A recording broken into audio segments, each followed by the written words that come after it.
Dear students, I am Professor Vasha Patil from D.Y. Patil College of Engineering and Technology, Kasba Bauda, Kolhapur. Today I am dealing unit number 5 regarding the subject of advanced construction techniques. Let us see the contents in the unit number 5. Number 1, rehabilitation and necessity of rehabilitation of bridges. Second, method of the rehabilitation of bridges, that is a strengthening of substructure and superstructure. Number 3, preservation of the bridges. Number 4, retaining structure like diaphragm wall, and number 5 is method of the construction of diaphragm wall. We have already covered the first two parts in the classroom. Let us see the third part, that is a preservation of bridges. We know that the prevention is better than cure, so the preservation includes the regular and continuous planned inspection of the different component of bridges and repair it in time, so that the further damages can be avoided.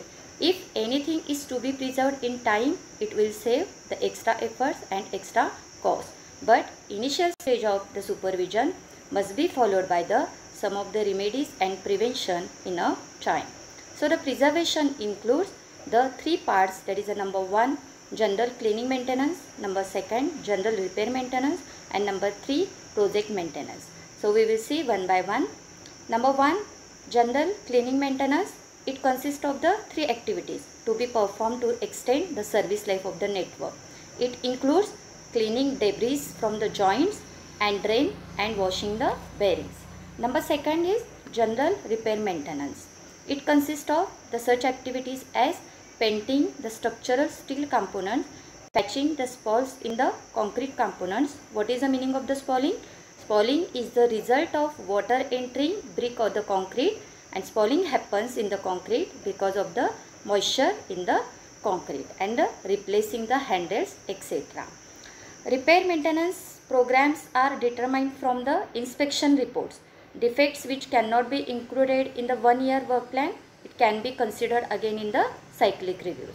And the number 3 is project maintenance. So it consists of the correcting deficiencies to restore the components to their original capacity and condition. It includes deck rehabilitation and strengthening of components. Project maintenance is termed as capital construction work and control through bridge apparatus inventory. So all this information on defects, deficiencies and projects, new facilities is used to prepare a 5 and 10-year program. So here the one table is given for the prevention measure. The structure system, what is the deficiency in the structure system and how to prevention of this structural system. So we will see one by one. Number 1 is a wearing surface. So there are the two types of the wearing surfaces given here. The number 1 asphalt and number 2 is a concrete. So the asphalt, what is the deficiency is here? Asphalt map cracks. Asphalt map cracks is the cracks formed due to the forces applied by turning or braking motion of the vehicles. Edge cracks, joint cracks, corrugation and the shrinkage cracks. What is the prevention? Early detection and the repair. And if the concrete wearing surface is there, deficiency is scaling. Scaling is nothing but the scaling of the concrete. Generally it starts as a localized small patches which later may be the merged and extend to the expose the large area. Spalling cracks. How to prevent? Chlorinated rubber curing. Chlorinated rubber type of the curing compound will form thick layer when we apply, and it seals the concrete tightly and also fills the minute pores present in the concrete and waterproofing. Second structure system is a deck slab. Concrete deck slab is there. Deficiency is again scaling, spalling and cracks. Prevention is air entering concrete, good drainage and deck flushing. Number 3, expansion joint. Deficiency is debris, joint leakage, jamming or locking of the joint. Prevention is proper drainage and clean regularly. Number 4, primary steel members. Deficiency is rusting of filament, corrosion of member, cracking. And prevention is frequent inspection and painting, use detailed technique and prevent high fatigue stresses. Number 5, bearing. Deficiency is built up debris, corrosion of steel and steel delamination, movement of the bearing. Prevention is inspection and maintenance, cleaning and repair. Number 6 is foundation piles and caissons. Deficiency is scaling, spalling, corrosion. Prevention designed to withstand the erosive forces. Number 7 is spread footing foundation. Deficiency deterioration of concrete. Prevention is to prevent exposure of footing with good foundation protection. And footing crack is there. The prevention is frequent inspection. Number 8 structural system is abutment and the piers. The deficiency is settlement for the movement. And the prevention is proper design and construction. Use anti-corrosive fender construction. Number 9 pier caps and the bridge seats. Deficiency concrete is there. Deterioration and corrosion. Prevention is reduce leakage, inspection and flushing. And if steel is there, deficiency is corrosion, prevention is painting the schedule. Number 10 footpath. Concrete is there, loss of the structural stability, deficiency is there, prevention is good design and construction. And the steel erosion deficiency is there, prevention is frequent inspection and painting. Now let us start the diaphragm wall. What is the meaning of the diaphragm wall? Diaphragm wall is a continuous reinforced concrete wall constructed in the ground to support the major construction activities like the construction of dams, tunnel approaches, deep basements and enclosures. So they act as a retaining wall, support for the underground structure as a foundation or facilitate cut-off provision in order to support the deep excavation. After the once completed the diaphragm wall, it can be used for the multiple application such as the basement wall, earth retaining wall, water storage tanks, cut-off wall, etc. So the wall is usually designed to reach very great depth, that is sometimes up to the 50 meter. That means it is a more than 25 meter depth. Mechanical excavated method is thus employed. Now how to construct the diaphragm wall? So there are some methods of construction of the diaphragm wall. The construction method of this diaphragm wall follow the steps. Number 1, construct the guide wall. Number 2, excavation to form the diaphragm wall trench. Number 3, support the trench cutting using bentonite slurry. And number 4, inner reinforcement and placing of concrete to form the wall panel. So we will see again one by one. That is number 1 is a guide wall. Guide wall is the 2 parallel concrete beams constructed along the side of the wall as a guide to the clamshell which is used for the excavation of the diaphragm trenches. So this is the diagram of the guide wall constructed to prevent soil collapse during the trenching. So there are the 2 parallel beams are there, which is the RC guide wall to protect and control of the wall alignment. After that the bentonite slurry is to counterbalance the pressure from the soil, and trench to be excavated downward using the grab or clamshell until reaching the required level or depth. After that the trench excavation is there. In normal soil condition, excavation is done using a clamshell or a grab suspended by the cables to a crane. The grab can be easily cut to the soft ground, but in case of the encountering boulders, a gravity hammer chisel will be used to break the rock and then take the spoil out using the grab. Third one, excavation support. The sides inside the trench cut can collapse easily. So bentonite slurry is used to protect the sides of the soil. So this bentonite slurry is nothing but the slurry is a thin slopy mud or cement, or in extended use any fluid mixture of the pulverized solid with the water.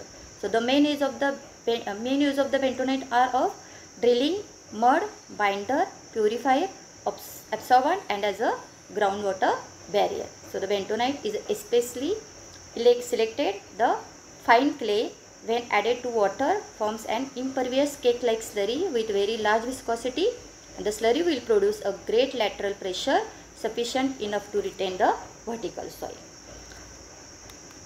Number 4 is a reinforcement. Once the excavation is completed, the reinforcement is inserted in the form of a steel cage, but may be required to lap a few sections in order to reach the required length or depth. Then placing the concrete. Placing of the concrete is done using trimmy pipes to avoid the segregation of the concrete. As concrete being poured down, bentonite will be displayed due to its lower density than the concrete. So bentonite is then collected and reused. And the last step is a joint. So proper joint between this panel is necessary.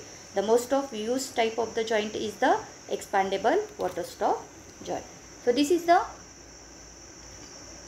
diagram of the construction of diaphragm wall stage wise. So the number stage 1 is here.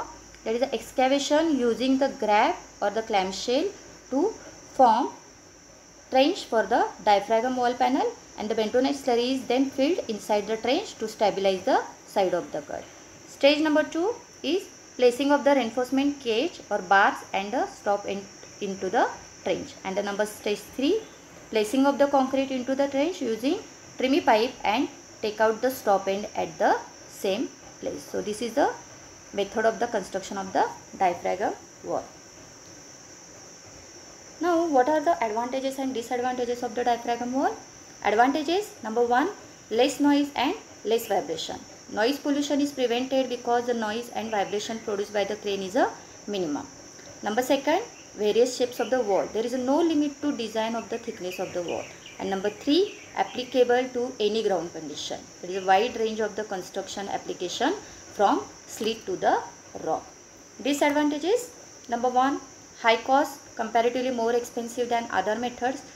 Number 2, collapse of excavated surface. Even though the stability is confirmed by slurry, there is a possibility that excavated surface will collapse due to the damage caused by poor soil condition and underground water. And number 3, deposition of the slime. Slime is the mixture of soil particles and slurry which is eventually settles at the bottom of the excavation. Slime deposit must be removed before pouring the concrete because it will reduce the compressive strength of the concrete. So here is a one case study is given. Afcon's Chennai Metro, that is the construction of the sequence of the diaphragm wall. So let us see that construction of the diaphragm wall on the YouTube.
completed unit number 5. Thank you.